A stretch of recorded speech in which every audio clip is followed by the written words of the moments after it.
Tayo'y gumagapang pataas, lumalaban ng patas, ngunit ang mga abuso'y lumagpas, mapipilitang Tulog na ang mga kurakot!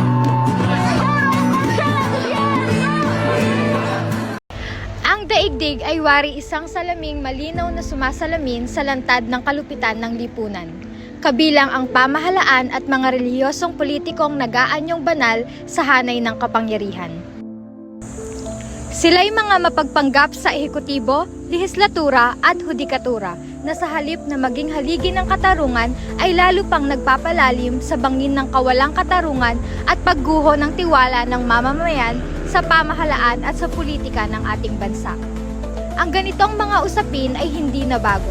Paulit-ulit na itong bumabalot sa ating lipunan, naghahagis ng mahahabang anino na sumasagka sa liwanag ng makatarungang paghatol.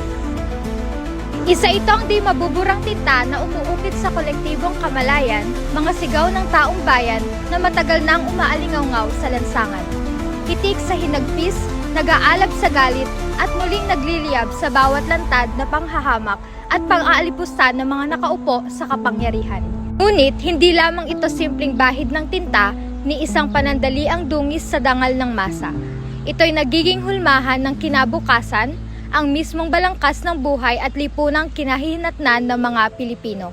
Nakaukit ito sa anmang dako. Sa bawat salamin, sa bawat sandali, ang bangkas ng pang-aabuso ng kapangyarihan sa karaniwang mamamayan.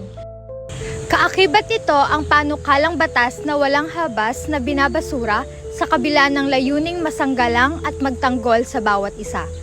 Patuloy silang lumalaban, ngunit kumakapit sa mga mapanlinlang na salaysay. Mga salitang kayang bumulag at bumingi upang ikubli ang tunay nilang hangarin. At sa katahimikan ng gabi, habang ako'y nakahimlay at magmumuni-muni, sumasagi sa aking diwa hanggang kailan tayo magtitiis at maglalakad sa landas ng puno ng tinik at bubog. Kailan tuluyang maririndi ang pamahalaan sa umaalingaw-ngaw na sigaw ng bayan? Kailan pakikinggan ng bawat tinig? Ang tinig na naghahangad ipaglaban ang ating mga karapatan. Mga tinig na minsan nang gumising sa diwa ng ating inang bayan. At ngayon muling nag-aanyaya sa atin upang magising, lumaban at tumindig. Ano kaya ang magiging reaksyon ni Rizal kung nabubuhay pa siya?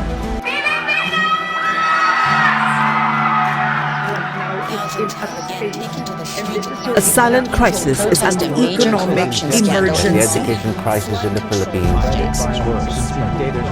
Ganito, inaabuso, pinagnanakawan, winawalang iya ng pamahalaan. Nakakagalit na po kasi, ang daming naghihirap, ang daming mga lumulubog sa baha, tapos yung mga tax natin, ninanakaw lang nila, pinagpapasarap nila sa kung ano-anong mga luho nila. Ang masalimuot na dinanas ng ina ni Rizal ay maihahalin tulad sa mga biktima ng extrajudicial killings.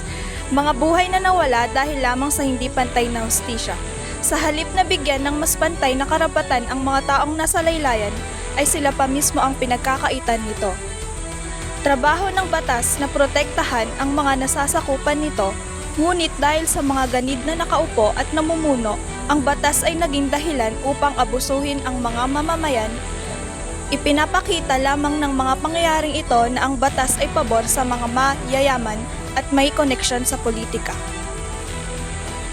Tayo man ay nakalaya sa pananakop at katiwalian ng Espanya, ngunit tayo ay hindi nakalaya sa katiwalaan ng sarili nating gobyerno. When those in power shape laws for themselves, injustice turns from chance into choice.